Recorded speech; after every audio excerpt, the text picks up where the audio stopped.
exercise, again, another tonal scale, but I'm going to be doing this one on a piece of canvas that's just been cut out.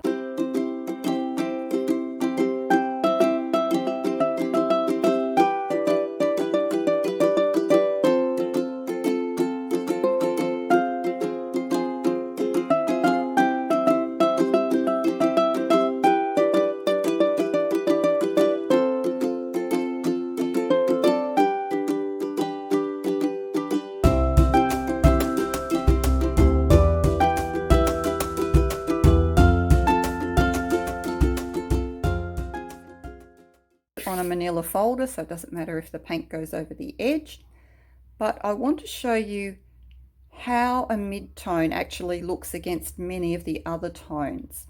What we're going to do first is, again, we've got our palette, we've got black, our darkest dark, white, our lightest light, and we're going to make a mid-tone, and we're going to do two lighter tones to the right, and we're going to do two darker tones to the left.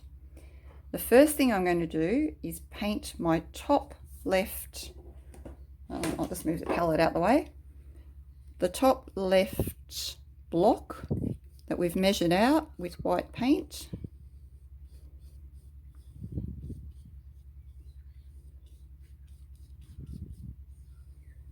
Okay, so that's our lightest light.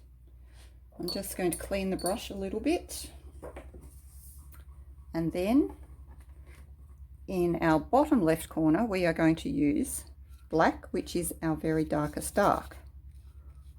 I will just put this in.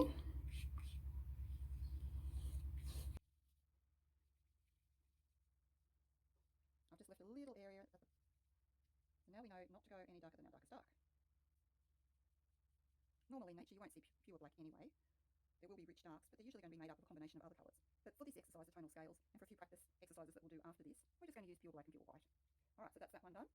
Now what I want to do is make a mid-tone. So we're going to get equal amounts of black, and because we're going to do quite a large cross formation on the canvas, let's use a fair bit, because you don't want to have to try to make it again. And then we're just going to pick up some white, so about equal amounts. That looks like an equal amount of black and white. We're just going to mix it together. Right, what we're going to do, take a bit of that over here. I'm going to add a little bit of dark. So we just want to have this mix be lighter than the black, but it has to be darker than that mid-tone. And now this one has to be in the middle of those two. What I'm going to do is actually put that one there.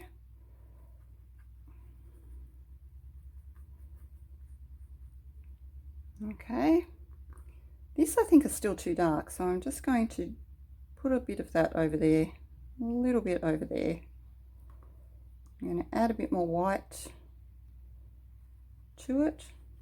So I can now see quite a progression from darkest dark, a little bit lighter, lighter still, more light, and now we're just going to make the next puddle.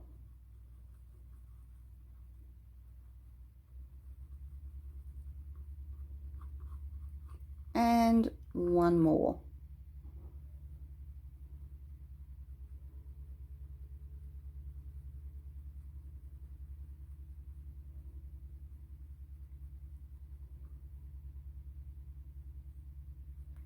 Okay. Actually, I think we might use a fair bit. Okay, that should work. Just going to clean some of that excess paint off my brush.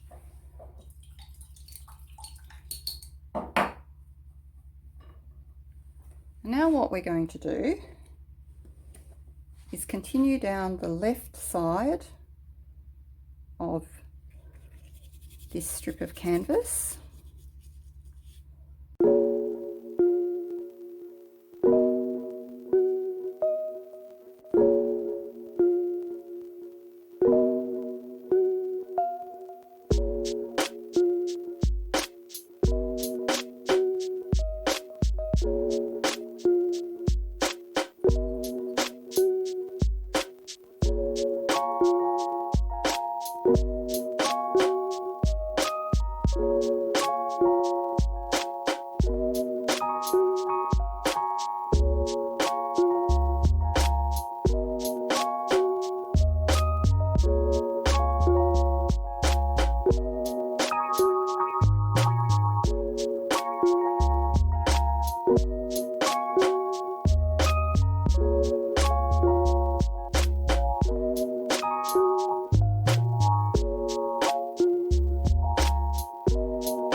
Okay, so we can see the actual progression as it gets darker. What I will do now is just pick up some of the central colour and put it in.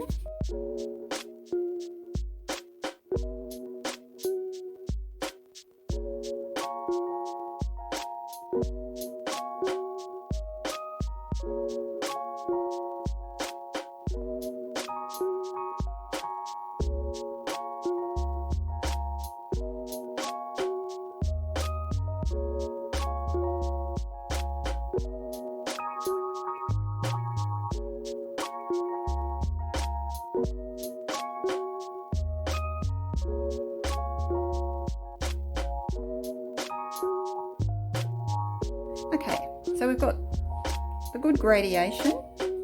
Now what I'm going to do, I'm just going to move this over a little bit. And I'm going to use the same central colour mix, but I'm going to go down vertically.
Okay, that should do us.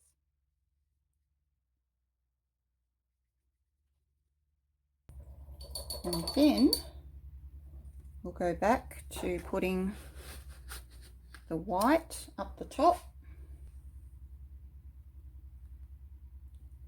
Okay, adding the white back into this one. I mean, really, you don't have to put the white paint in. You can just leave it as white canvas.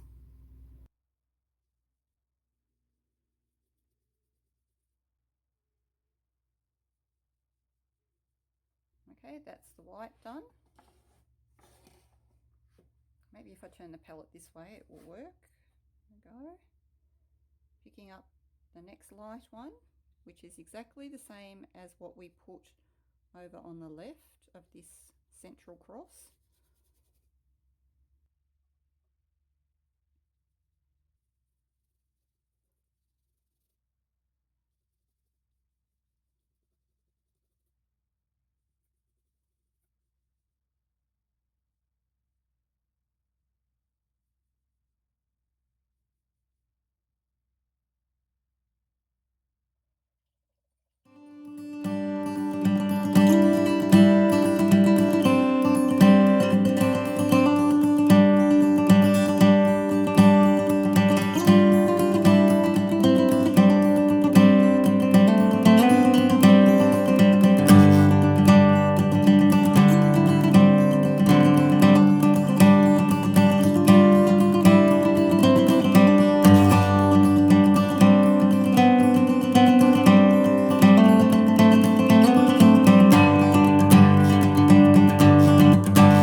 Now I'm going to take the palette out of the way, and you can see all of the different shades. And what it teaches us is how this central cross is exactly the same color, horizontally and vertically. But when it is placed against pure white, it looks much, much darker. And down this end, when it is placed against black, it looks very light. They almost look like they are not the same color all the way through, but it's actually like a gradation. Mid-tone getting lighter, lighter, lighter.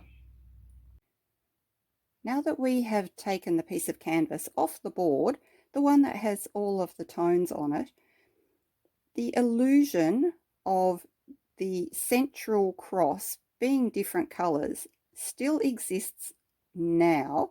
We can see that this looks very light in comparison to the dark, and this looks much darker than that central line when it is placed with the white. So I'm just going to rotate it and show you. This is the one that we painted earlier. I've got bulldog clips on just to hold it together. But when we bring these two tones, or these two ends together, we can see that it is exactly the same grey. It's just an optical illusion that we see based on the tones that happen to be next to something.